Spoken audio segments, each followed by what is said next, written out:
every morning is a different morning. Some mornings, because it is kind of a cloud forest, you'll drive into the mountains and you'll see the clouds low over the mountains, and it's just incredible. And some days are completely clear and you can see for miles and miles and miles. It's just so different. This area is, every day it's a new adventure.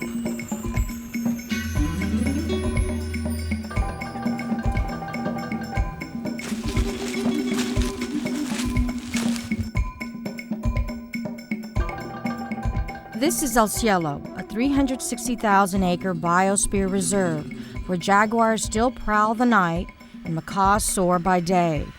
Established by the state of Tamaulipas in 1985 under UNESCO guidelines, El Cielo is the northernmost cloud forest in the Americas.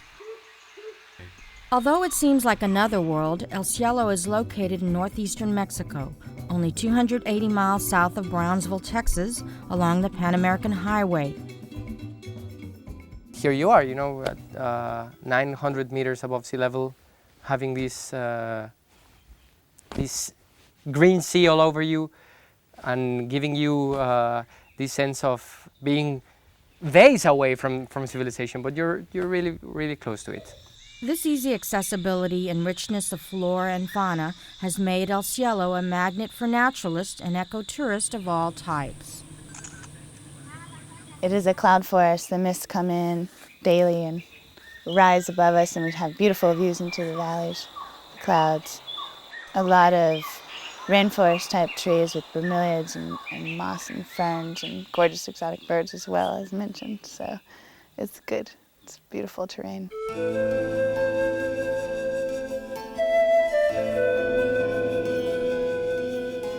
I have a horticulture degree, so plants interest me a great deal, but I also am very interested in animal research and biodiversity, and this area has just about everything.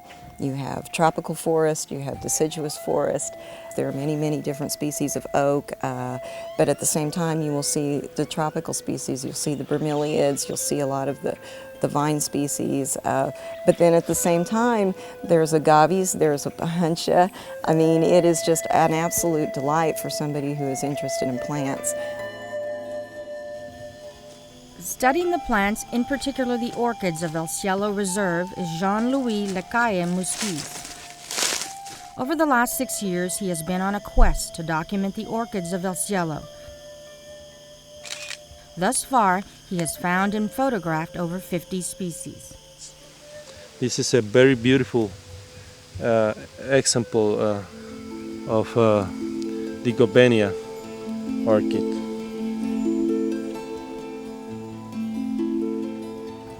What is special about El Cielo is that it's located in a climatic border. We have the Nearctic climate to the north and the neotropical zone to the south. So we have a very special mixture of southern and northern flora and fauna. We encounter epiphytic orchids that are typical of the tropics, coexisting with terrestrial orchids, which are more typical of the temperate forest of the United States and Canada. Not all of El Cielo's treasures lie on its surface. Hidden beneath the forest is another world.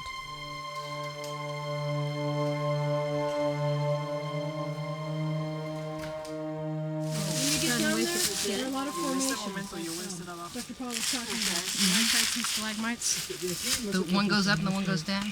Stalactites hang from the ceiling, stalagmites come up from the ground. Try not to touch them because the oil from your hands will kill them. It stops them growing. One more reason not to touch the walls. Slightly poisonous spider down there. Now Called she the tells tennis us. spider. Usually they sit up on the ceiling or on the walls and just sit there.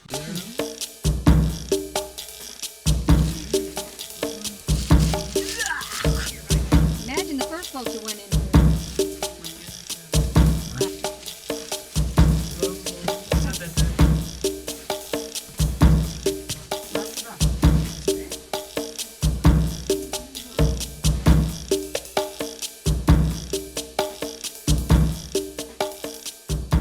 This part of the Sierra Madre Oriental is solid limestone. Well, that's a misnomer, solid limestone. the base rock is limestone.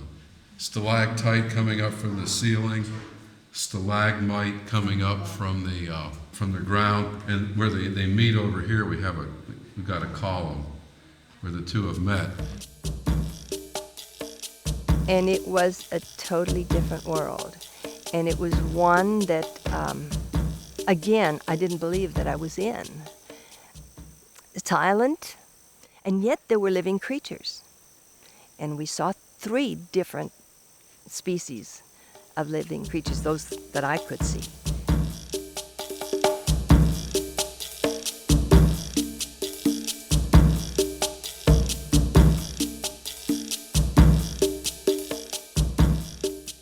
Turned out all the lights, and I guess that's where the word pitch black comes from, because there was just the breathing of the person there next to you was all you heard.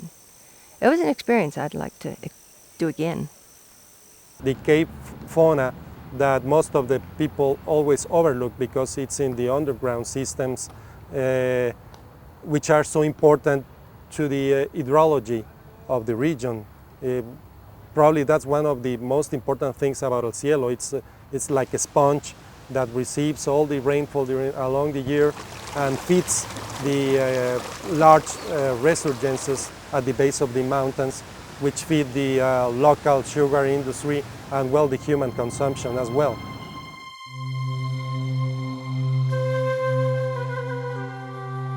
$50 million years ago, forests similar to those of El Cielo, harboring both temperate and tropical plants, flourished across much of North America. But gradually, due to climatic changes, nearly all of these forests disappeared, leaving only the small, isolated enclave. Because of this, El Cielo is often referred to as a relic forest. This unique mix of flora makes El Cielo a particularly attractive habitat for birds. So you have a broad range of vegetational zones, altitudinal zones. Consequently, you have just bird communities in layers, each one somewhat different from the next as you rise from the lowlands up the front of the main range and then over to the drier side on the backside. This gives you a tremendous diversity.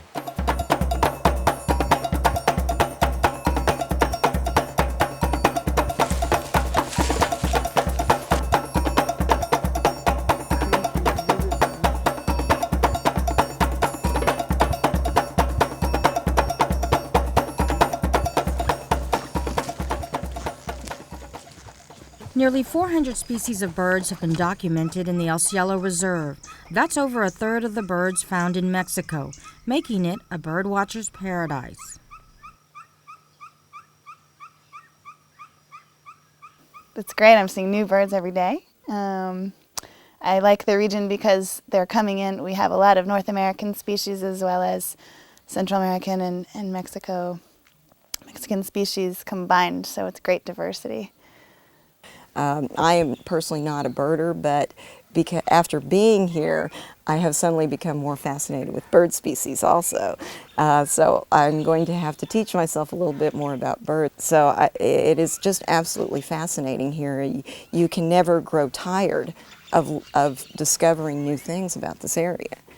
Over 50 years have passed since this region was first discovered by scientists and researchers. Today, El Cielo's incredible natural beauty continues to inspire and enthrall visitors from all over the world. And seeing this valley, you know, all lush and with these tall oaks covered with moss and orchids and all of that, I was touched by nature, you know, and these few places that are still intact on Earth.